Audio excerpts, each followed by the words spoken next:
ఆంధ్రప్రదేశ్లో మెడికల్ కాలేజీల నిర్మాణంపై కూటమి ప్రభుత్వం వైసీపీ మధ్య రాజకీయ వేడి పెరిగింది. పీపీపీ విధానాన్ని వ్యతిరేకిస్తూ వైసీపీ ఆందోళనలు చేపట్టిన నేపథ్యంలో సీఎం నారా చంద్రబాబు నాయుడు టెండర్ల ప్రక్రియపై కీలక ఆదేశాలు జారీ చేశారు. వైద్య మౌలిక సదుపాయాల అభివృద్ధిలో ప్రభుత్వం వెనక్కి తగ్గేది పోదని స్పష్టం చేసిన సీఎం అమరావతిలో నిర్వహించిన సమీక్షా సమావేశంలో టెండర్లను వేగంగా పూర్తి చేయాలని అధికారులను ఆదేశించారు. బిడ్డర్లతో నేరుగా చర్చలు జరిపి సమస్యలు పరిష్కరించాలని సూచించారు.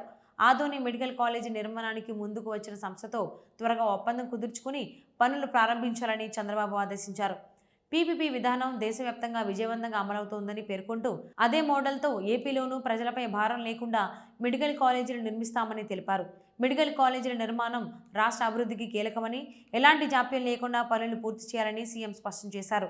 ప్రభుత్వం దూకుడుగా ముందుకెళ్తుండటంతో రాష్ట్రంలో వైద్య విద్యకు కొత్త ఊపు రానుందని నిపుణులు అభిప్రాయపడుతున్నారు.